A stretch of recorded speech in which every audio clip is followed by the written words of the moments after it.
Hello everyone good morning नमस्कार welcome back to my YouTube channel. तो केमती अच्छा समस्ते भल अच्छा ना। तो आज आम बाहरीचु पूरी तो जगार पुणी थे डोरी लगी मो मझे थरटे जाइली से टाइम ब्लॉग बनई पार नी कौन पाइना से टाइम मो दीदी देह टी भल नाला आ फैमिली भितर जदि कार देह भल नाम आउ टाइम वीडियो बनईकी एंजॉय तो करें ना। तो से टाइम मत भल भी लगी ना देह कथा शुणिकी तो से किसी भी ब्लॉग बनई पार नी आ जगह को कहीकि आसली मो दीदीर देह भल होगा आम पुणी आउ थे मिसिकी समस्ते आसबू बोली आ मो इच्छा एत जल्दी पूरण हो मुझे भाभी नी। तो मो दीदी पुअर भी लोकनाथ मंदिर में जाचका था चुटी पड़ो बोली से पूरा फैमिली किसी कम थी जापार नी जाइए आहरी मजा मस्ती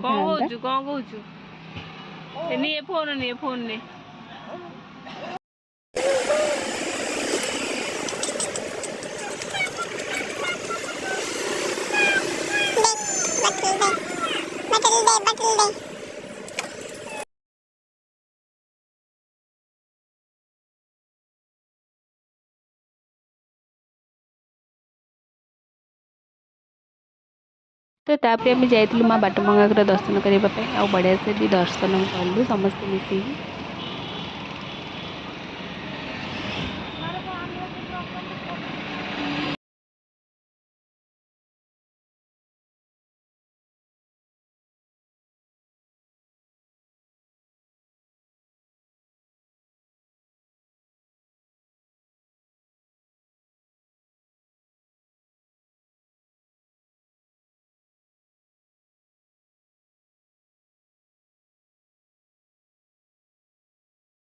तो आम आसिक मंदिर पाखापाखि पहुँची गला।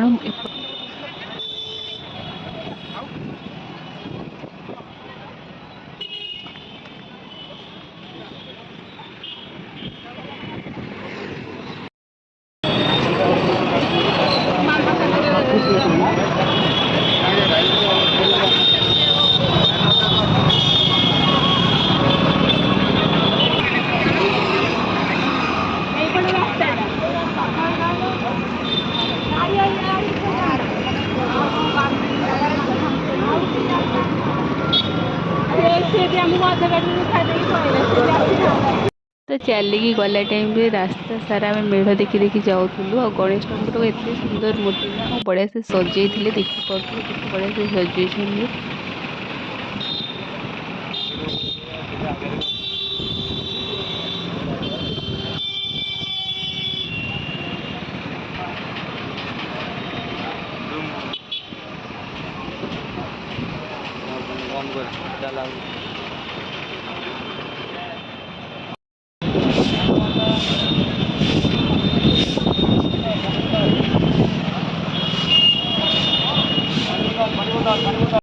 तो ये आम ठाकुर दर्शन करके पलि आसिले बढ़िया से दर्शन है बेसी भी लोक नथिले आउे आम ए बाहर लंच करने।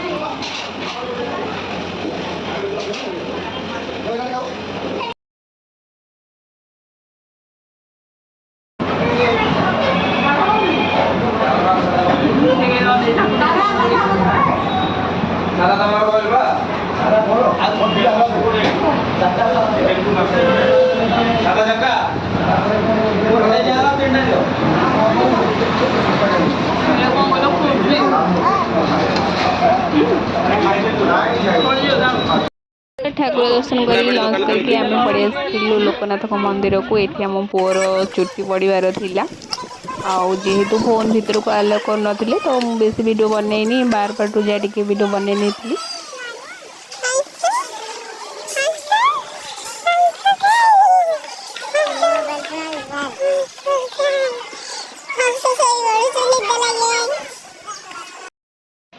तो तार चुटी पकईकी ठाकुर दर्शन करके आम आसीलु बीच को देखिपे खरारे बुली बुली देखिपे कौन देखा जाऊँ समस्ते पूरा धज्य उड़ी जाइए समस्त। तो आम चलू बीच रे एंजॉय करने आदि आपने वीडियो अच्छा तो गोटे लाइक करदे और मो चैनल को सब्सक्राइब करदे रोचे। वीडियो लास्ट पर्यंत कंटिन्यू करूँ और एंजॉय करूँ।